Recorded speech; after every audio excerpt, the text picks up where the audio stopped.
Saludos cordiales, les habla Joana Castillo en la cátedra Derecho Procesal Penal 1. Vamos a hablar hoy acerca del procedimiento ordinario según el Código Orgánico Procesal Penal venezolano. Así vamos a tener lo siguiente. El procedimiento ordinario según el Código Orgánico Procesal venezolano tiene tres fases en esencia. La fase preparatoria o de investigación, como la denomina la doctrina, que está contenida en los artículos 12 y 2 al 308 del código citado, la fase intermedia, que va desde el 309 al 314 del Código Orgánico Procesal Penal, y por último la fase de juicio oral y público contenida entre los artículos 315 y 352 de este Código Procesal venezolano. Vamos a comenzar con la fase preparatoria o de investigación, como lo dijimos anteriormente. Es así como la doctrina también la prefiere llamar, inclusive tomando como referencia a Rodrigo Rivera Morales, un catedrático de esta área del derecho. Él nos dice que en la preparación del juicio oral y público, contenido en nuestro Código Orgánico Procesal, busca esencialmente la verdad. Y para ello pues se vale de las fuentes de prueba, de las evidencias que van a llevar a esa decisión en un momento determinado. El juez en esta fase de preparación o de investigación pues tiene una función bastante importante, que no es la de determinar una acusación propiamente, sino de controlar en el principio el cumplimiento de los principios y demás acuerdos internacionales inclusive que están estipulados en nuestra Constitución y demás acuerdos, leyes aprobadas y suscritas por nuestro país. El inicio del proceso en esta fase preparatoria se encuentra entre los artículos 265 y siguientes del COP. Tenemos que son cuatro formas en que el proceso da inicio, el proceso o el juicio, como también es denominado en la doctrina. Y decimos de oficio, donde opera el Ministerio Público directamente o los órganos policiales que están suscritos al Ministerio Público, por la denuncia, y la denuncia vamos a irla desglosando en la medida que la vamos ejecutando, puede ser verbal o escrita. Debe contener los datos del denunciante y del denunciado, la narración de los hechos que están siendo objeto de la denuncia y las excepciones a la denuncia, es decir, cuando la ley te inhibe o de alguna forma te protege si no denuncias, se encuentran en los artículos 270 y 271 del COP y tienen que ver con si son familiares cercanos o de un grado de consanguinidad primario, secundario, tercero. Si tienes allí los secretos médicos, si en algún ministerio está contemplado el secreto de confesión, en el caso de los médicos, si se encuentran amparados por una ley específica o una condición específica que les inhiba de la denuncia. Del resto, todos los ciudadanos y ciudadanas estamos obligados a ejercer una denuncia si hay un hecho punible o tipificado en el Código Penal que signifique nuestro deber de ir a denunciar a los órganos competentes, en este caso el Ministerio Público o a las policías que éste suscribe.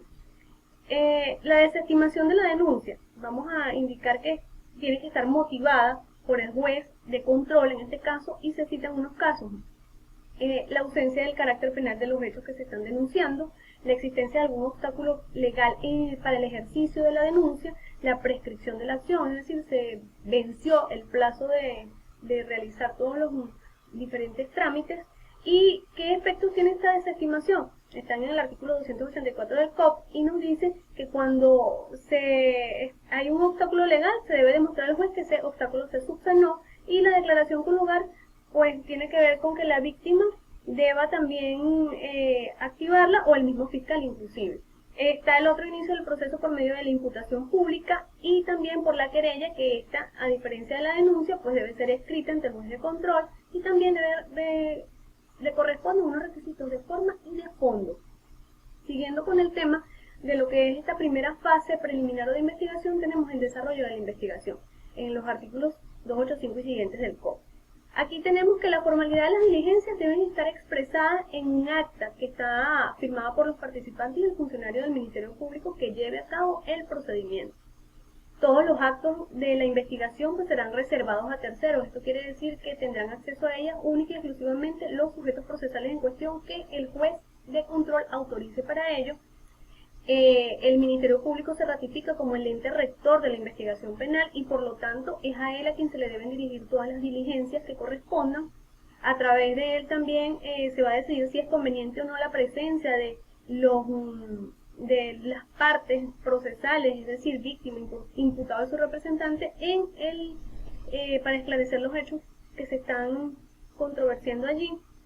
La prueba anticipada tenemos también que como método de esta investigación se realiza antes de la audiencia de juicio para impedir que ésta se desvirtúe, se pierda, esté fuera de lugar en el momento que se requiera presentar.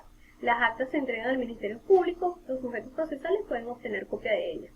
Ahora, las facultades del Ministerio Público en la fase de investigación, o en este desarrollo de la investigación, propiamente dicho.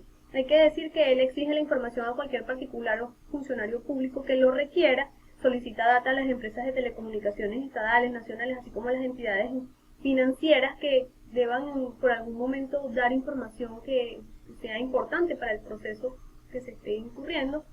Tenemos que para ello pues se vale de la conducción coactiva, donde por medio de la ley pues los funcionarios públicos están dados a buscar al sujeto que requieran manifieste sus declaraciones. Devuelve los objetos que no sean imprescindibles para la investigación, siempre y cuando no sean objetos a su vez de hurtos, robo o demás delitos. Y la duración y el vencimiento tenemos acá que está relacionada con la conclusión de la investigación. Esto tiene que ver con el principio de la celeridad procesal y demás que debe seguir el Ministerio Público. Continuando con esta primera fase, tenemos que están los actos conclusivos. Y los actos conclusivos se manifiestan en tres medidas: el archivo fiscal, el sobreseimiento y la acusación. El archivo fiscal lo dicta el Ministerio Público, por supuesto, cuando hay elementos insuficientes para acusar a la persona que en este momento está siendo denunciada. Ante esto, pues la víctima, es decir, quien denuncia o el denunciante, solicita al juez de control examinar los elementos de su medida. En este caso, si el juez de control dictamina que la víctima tiene razón en lo que está solicitando, pues procede a elevar a otro fiscal superior para que haga las investigaciones pertinentes o evalúe esos elementos bajo los cuales se está llevando el caso. El sobreseimiento resuelve de manera judicial el proceso, es decir, lo suspende por falta de causas que justifiquen la acción de justicia. Pone término como tal al procedimiento y por supuesto tiene autoridad de cosa juzgada. Cesan todas las medidas cautelares que se hayan tomado previo a ese acto conclusivo. Hay una excepción en el artículo 20 del COP, que aquí también por supuesto tiene toda la validez, y es que si fue intentado ante un tribunal incompetente o si es desestimada por defecto en su promoción o el ejercicio del mismo. El Ministerio Público y la víctima pues podrán también interponer un recurso de apelación o de casación según sea el caso, valga la redundancia, contra el auto que declare el sobreseimiento. Para finalizar, tenemos la acusación, que el Ministerio Público en su investigación estima que existen fundamentos serios para presentar acusación ante el Tribunal de Control. Es decir, da continuidad a este proceso por medio de la acusación. Y esto lo determina la investigación que se fue realizando con elementos objetivos. La otra fase que tenemos acá, la segunda, es la intermedia. Esta fase se contiene de dos momentos en esencia, que es la audiencia preliminar y la audiencia propiamente. En la audiencia preliminar se presenta la acusación, luego el juez convoca a las partes a una audiencia oral en un plazo no mayor a 15 días ni menor de 20.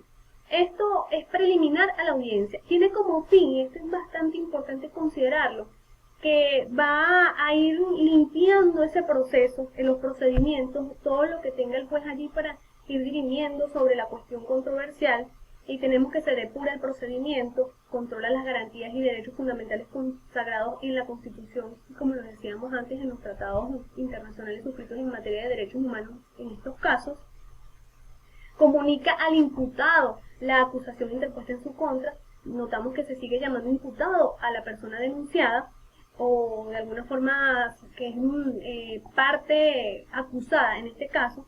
Comunica también a las partes las denuncias irregulares que hayan sostenido a lo largo de lo que llevan de proceso. A su vez también denuncian irregularidades en la investigación, vicios en la acusación del fiscal, oponen excepciones. Y por supuesto eso conlleva a una importante limpieza, si se quiere, de lo que hasta ahora se tenía en todo el procedimiento. La incomparecencia, ¿qué ocurre? Si es la incomparecencia de la víctima, esto no impide la realización de la audiencia. Si es de la defensa privada, se difiere la audiencia por una sola vez. Pero ¿qué ocurre? Si es el imputado y este imputado está siendo juzgado en libertad, pues el juez determina que debe ser de inmediatamente ubicado por las fuerzas policiales, porque bajo su cargo pues va a interponerse una medida de coerción personal, una medida de aprehensión en este caso. Llegamos a la audiencia. El día señalado se realiza la audiencia, donde las partes exponen los fundamentos de sus peticiones, fundamentos de hecho y de derecho que correspondan. Finalizada, el juez decide en presencia de las partes. ¿Y qué decide? Si admite total o parcialmente la acusación del Ministerio Público, se ordena la apertura a juicio. Se dicta el sobreseimiento, como lo decíamos antes, como un acto conclusivo, resuelve las excepciones opuestas, decide acerca de las medidas cautelares, sentencia por admisión de los hechos, acuerda la suspensión condicional del proceso. Ahora bien, vamos a ir cerrando con esta última fase de lo que es el procedimiento ordinario en Venezuela y tenemos que es el juicio oral.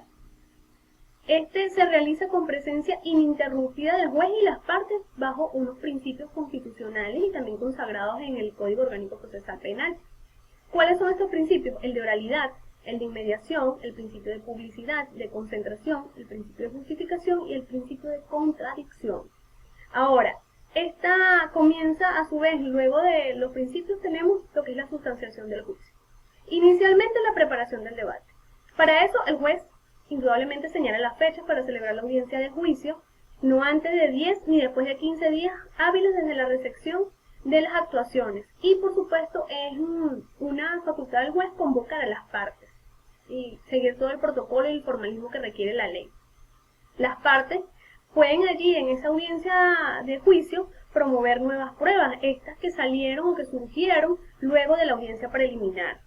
Luego pasamos al desarrollo del debate. Para el desarrollo del debate se da la apertura con todas las partes en el tribunal. Este tribunal resuelve cualquier delito que se cometa durante el debate, porque sabemos que en el debate se pueden presentar irregularidades y por supuesto deben ser corregidas en el mismo acto. Las cuestiones incidentales en el desarrollo del debate también son tratadas en un solo acto. ¿Qué ocurre después? La declaración de los imputados bajo los preceptos del debido proceso. Ahí se le indican a la parte acusada y al denunciante, al acusador, cuáles son sus respectivos deberes y derechos en ese debate. Y en el curso del debate, pues el acusado tiene derecho a hacer todas las declaraciones que considere pertinentes al objeto del debate, hablando en todo momento con su defensor sin que esta conversación íntima entre ellos interfiera con la audiencia. Puede darse una nueva calificación jurídica, la ampliación de la acusación, la corrección de simples errores materiales también. Continuamos con lo que significa, con lo que es en este caso el desarrollo del debate. Está con la recepción de pruebas. ¿Cuáles son estas pruebas? Las pruebas de expertos, de testigos, el interrogatorio, otros medios de pruebas y nuevas pruebas inclusive. Si hay incomparecencia de expertos y testigos, el juez ordena que sean conducidos a través de la fuerza pública para que vayan a dar las declaraciones pertinentes. La declaración final y cierre del debate. Esto es cuando el juez concede la palabra sucesivamente al fiscal, al querellante y al defensor en este orden para que expongan sus conclusiones. Existe derecho a la réplica en las conclusiones formuladas por la parte contraria que no hayan sido discutidas, pero como lo decíamos, es una cosa de concluir, sistematizar lo que ya se haya expuesto sus argumentos. La sentencia como tal, ya esta parte final.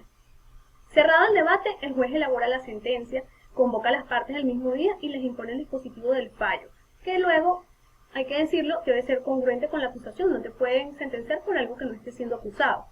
Debe cumplir con unos requisitos como la mención del tribunal, la enunciación de los hechos objeto del juicio, la exposición de los fundamentos de hecho y de derecho, la firma del juez. El artículo 347 dice que se pronuncia la sentencia en nombre de la República, como lo indica la Constitución, leído ante quienes estén presentes. La sentencia absolutoria ordena la libertad del absuelto y la condenatoria fija las penas y medidas de seguridad que corresponden. A su vez también, el acta de debate es levantada por el secretario, contiene todas las formalidades de ley y debe ser leída a los comparecientes inmediatamente después de la sentencia. Sin más, por supuesto, invitándoles a profundizar en el tema, agradeciendo su atención. En otra oportunidad seguiremos discutiendo sobre temas tan interesantes como este en nuestra